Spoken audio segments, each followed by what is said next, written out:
વાત કરીએ સુરતની. સુરતમાં રખડતા શ્વાનનો આતંક વધ્યો છે અને સિવિલ હોસ્પિટલમાં શ્વાનના હુમલાના કેસમાં વધારો થયો છે.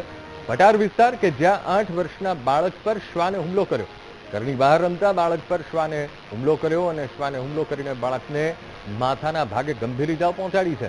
બાળકને સારવાર માટે સિવિલ હોસ્પિટલ ખસેડવામાં આવ્યો છે, જ્યાં તેની સારવાર ચાલી રહી છે. અને ગઈકાલે પણ એક શ્વાને 7 વર્ષના બાળક પર પણ હુમલો કર્યો હતો. ફરી એકવાર શ્વાનના હુમલાની ઘટના સુરતના ભટાર વિસ્તારમાં બની છે અને જ્યાં નાના બાળકને શ્વાન બચકા ભર્યા છે અને માથાના ભાગે ખૂબ ગંભીર ઈજાઓ એ બાળકને પહોંચી છે.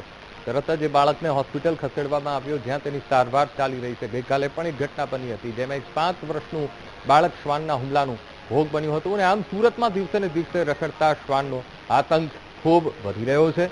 તો સિવિલ હોસ્પિટલમાં પણ શ્વાનના હુમલાના કેસમાં ઉત્તરોત્તર વધારો થઈ રહ્યો છે. ત્યારે ભટાર વિસ્તાર કે જ્યાં એક 8 વર્ષના બાળક પર શ્વાને હુમલો કર્યો, તો ઘરની બહાર એ બાળક રમી રહ્યું હતું અને એકાએક ત્યાંના રખડતા શ્વાને તેની ઉપર હુમલો કર્યો અને શ્વાને હુમલો કરીને બાળકને માથાના ભાગે ગંભીર ઈજા પહોંચાડી છે. હોસ્પિટલમાં અત્યારે સારવાર હેઠળ છે. બાળકને સિવિલ હોસ્પિટલ લઈ જવામાં આવ્યો. તરત જ પરિવાર તેનું એ બાળકને લઈને સિવિલ હોસ્પિટલ પહોંચ્યું. હવે ગઈકાલે પણ સુરતમાં આ પ્રકારની ઘટના બની. એક 7 વર્ષના બાળક પર શ્વાને હુમલો કર્યો હતો. ફરી એકવાર આ પ્રકારની ઘટના. બીજા દિવસે પણ એક 8 વર્ષના બાળકને શ્વાને હુમલો કરીને તેને ઘાયલ કર્યું છે.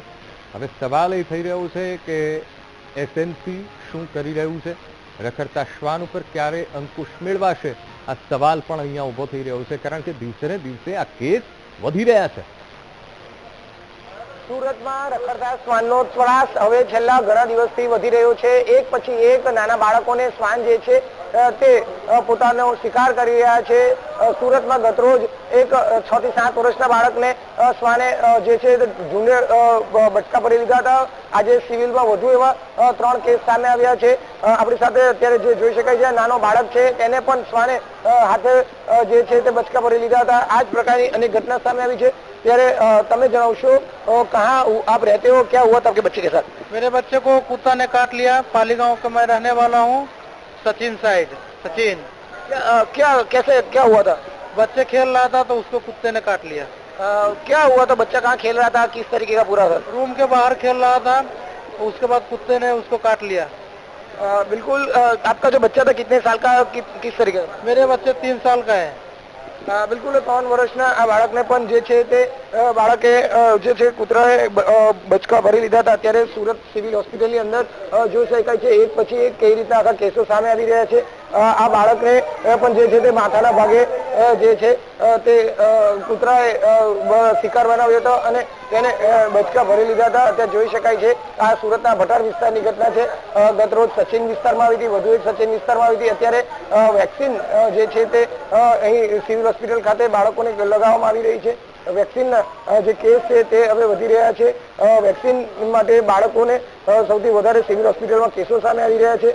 શહેરમાં રખડતા શ્વાનનો ત્રાસ જે છે તે દિવસે દિવસે ખૂબ જ વધી રહ્યો છે અને એની આ તમે જોઈ શકાય છે કે સિવિલ હોસ્પિટલ જે રીતે હવે કેસો સામે આવી રહ્યા છે તેને લઈને શહેરમાં ફરી એક વખત રખડતા શ્વાન જે બાળકોને ખાસ કરીને વધુ ટાર્ગેટ કરે છે તેના કેસો સૌથી વધારે સામે આવી રહ્યા છે. જે રીતે અત્યારે આખી આ ઘટના સામે આવી છે તેને લઈને આપણે તમને માતા સાથે વાત કરીશું. બેન, આપકા નામ?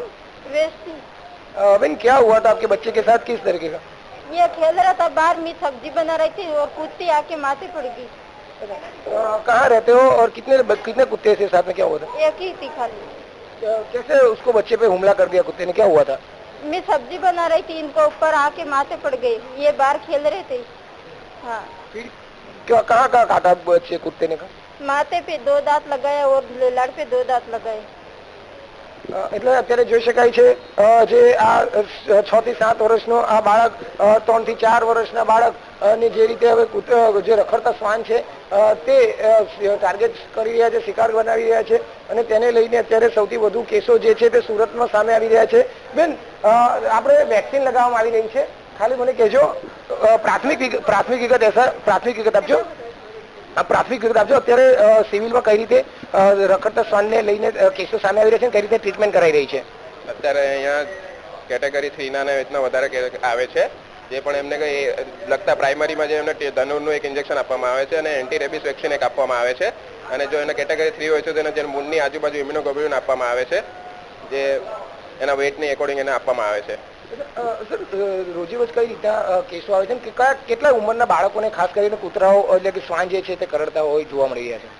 જનરલી એમાં 5 થી 10ની ઉંમર સુધીના વધારે આવે છે કેસ. અને બીજું એ લોકોને અમુક વાર પ્રાઇવેટ જે બે સેન્ટરો પર ત્યાંથી રિફર કરવામાં આવે છે કેટેગરી 3 માટે. તમારી પાસે ઘણા બધા કેસો આવતા હશે, કેવા પ્રકારના કૂતરા એટલે મીન્સ કે કેટલા કૂતરાઓ એ લોકો હુમલો કરી દીધો હોય છે, એવા પ્રકારના કેસો આવતા છે? અને પ્રાઇમરી તરત એમને ટ્રીટમેન્ટ મળી જાય લઈને કઈ રીતનું કામગીરી કરવામાં આવે છે?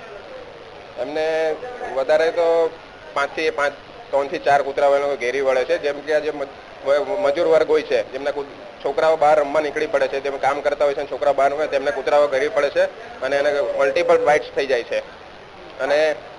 અને પછી એમને સારવાર અર્થે અહીંયા લઈને આવે છે. અમે તો આવા સમયે તમે કઈ રીતે તાત્કાલિક સારવાર આપો છો?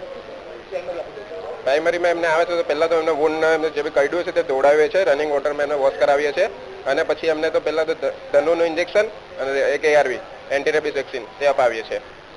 બિલકુલ, એટલે અત્યારે સિવિલ હોસ્પિટલમાં આ પ્રકારના કેસો ખૂબ જ સામે આવી રહ્યા છે. ખાસ કરીને 5 થી 10 વર્ષ સુધીના બાળકો જે છે તેમને આ જે શ્વાન જે છે તેના બાઇટ એટલે કે કરડવાના કિસ્સાઓ સૌથી વધારે સામે આવી રહ્યા છે. અને સિવિલ હોસ્પિટલમાં આ તમામને તાત્કાલિક સારવાર મળી રહે તેમની માટે વેક્સિન પણ અહીં આપવામાં આવી રહી છે. એટલે કે શહેરમાં ફરી એક વખત રખડતા શ્વાનનો જે ત્રાસ છે તે વધી રહ્યો છે અને રખડતા શ્વાનના હુમલાઓના કિસ્સાઓ પણ સતત સામે આવી રહ્યા છે. કેમેરામેન સરજુ પારેખ સાથે ધ્રુવ સંપુરા, VTV ન્યૂઝ, સુરત.